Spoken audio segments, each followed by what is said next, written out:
Assalamualaikum and hi everyone. From previous lecture, we know that the combination of resistors can be simplified and analyzed using the Ohm's law of V equal to IR and the rules for series and parallel combinations of resistors. However, for more complex circuit of more than a single loop, we need the help from Kirchhoff's rules. There are two rules of Kirchhoff's. Remember previously we already looked on the Kirchhoff's voltage law, which is also known as loop rule, where the sum of the potential differences or voltages across all elements in a closed circuit is add up to zero. So another rule is the junction rule. The junction rule states that at any junction, the sum of the currents must equal to zero. What does it mean? So let us do some recap here. In my previous lecture, basically we already went through this. See at these junctions. So when a current moves towards a junction, it will split up. See there, I1 is split up to I2 and I3 at the junction. This means that the amount of current I1 is equal to I2 plus I3, which is also equivalent to I1 minus I2 minus I3 equal to 0. This is due to the conservation of charge, where all charges entering a junction must leave that junction. Based on the Kirchhoff voltage law, some of the voltages would be positive or some would be negative. So we need to determine which one are positive or negative. Let's say we have a resistor, and here we have 20 volts, and here is 10 volts. So you know that current initially flows from high potential to low potential in the resistor. It flows from positive to negative. Our resistor here consumes energy, and at any time the current flows from a high electric potential to a low electric potential. The energy of the charges that flowing is in that circuit is actually being reduced. Energy is being transferred from the charges to the resistor. So therefore, because the resistor decreases the energy of the charges, we're going to assign a negative voltage to it because it reduced the energy per unit charge. Now, for a battery, there's something different. In the battery, current can flow from low potential to high potential, where this could be 0 volt and this would be 12 volt. So when you look at this, whenever the current is flowed from low potential to high potential, that means that the energy of the charges is increased.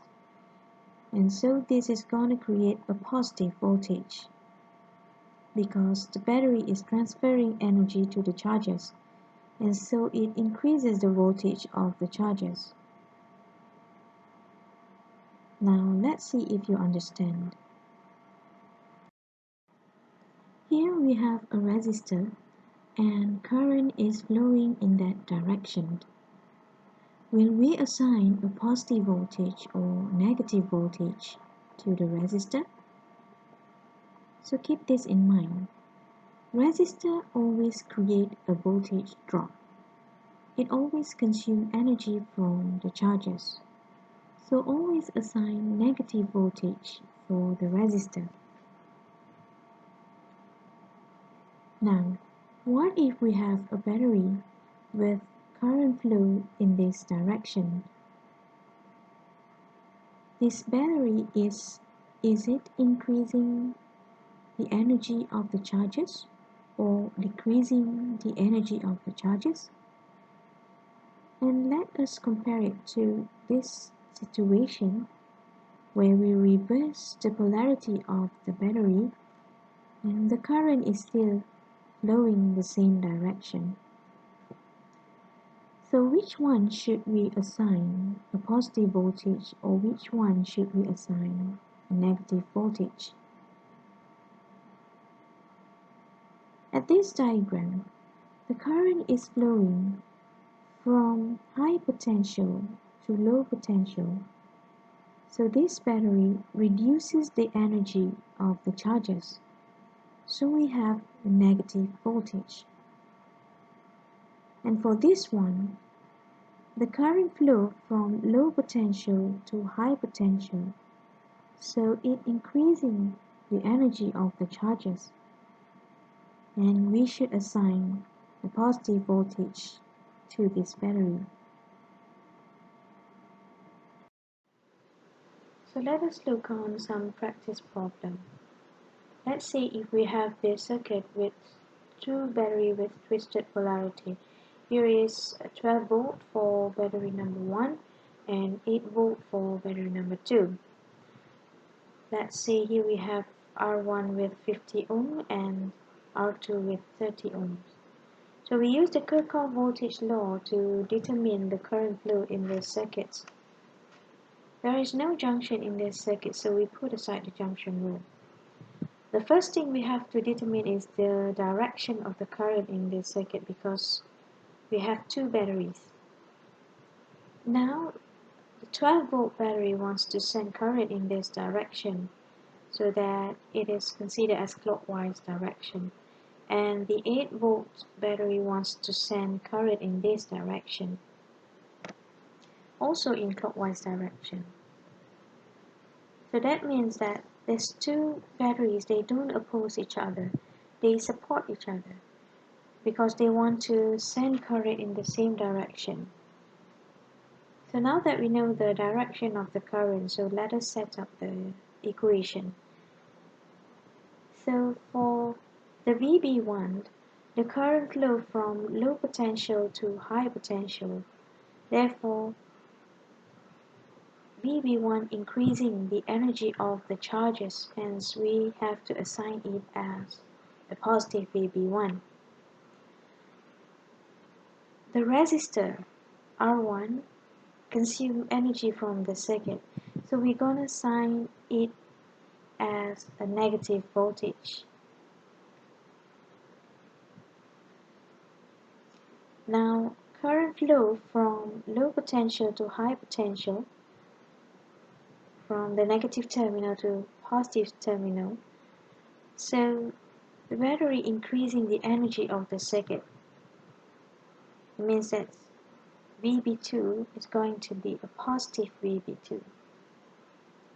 And then this resistor will consume energy from the circuit. So that's going to be negative V2 equal to 0. So VB1 is 12. V1 is the current times 50. So it's going to be 50I. And VB2 is 8 minus the current times 30. So we write as 30I equal to 0. Now to solve it, we're going to get current of 0.25 amps. So now that we have the current flow in the circuit, it means that we can determine the voltage across every point later. So now that we have the current flow in the circuit, so it means that we can determine the voltage across every point in the circuit. Let's say this is point A, B, C, and D. And let's say potential at point A is 0 volt. Calculate the electric potential at every other point. Now we know that the voltage across the VB1 is 12 and the plus sign shows the top side is higher than the bottom side. So the potential at point B has to be 12 volts. Now the resistor R1 is gonna drop the voltage. Hence, to calculate the voltage dropped is using the potential difference, which is equal to negative current times R1. The negative sign because the resistor, it decreases the voltage. So hence here we have VC minus VB, it means that from point C to point B, equal to negative I times R1. So we could write that VC equal to VB minus IR1. So to solve it, just plug in and we could get that VC is equal to minus 0.5 volt. So that is the potential at point C. Now what about potential at point D? So we have a battery that 8 volt and this is the positive side. It means that this side is going to be 8 volt higher than that side. So we take minus 0.5, then add 8 volt to it. So we're going to get 7.5 volts, which is the potential at point D. So now let us confirm that A is indeed a zero voltage. So let us use this equation. The potential difference equal to negative IR2 and VA minus VD equal to negative IR2. VA is equal to 7.5. 7.5 is the potential at point D minus 0.25 times 30 ohms. So you could get 0 voltage.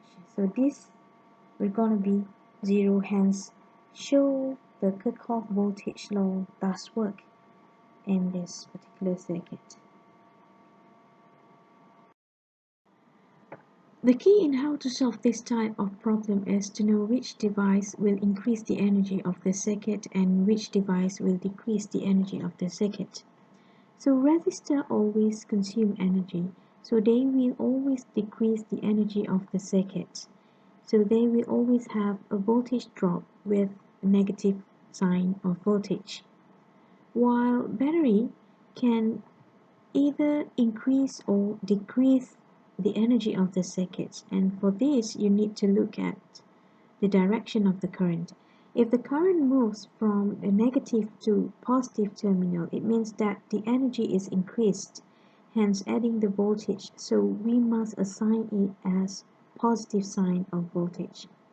If the current flow from positive to negative, it means that the energy of the circuit is decreased, hence we must assign it as a negative sign of voltage. So I hope you understand the concept, so it would help you to solve more complicated problems. Thank you.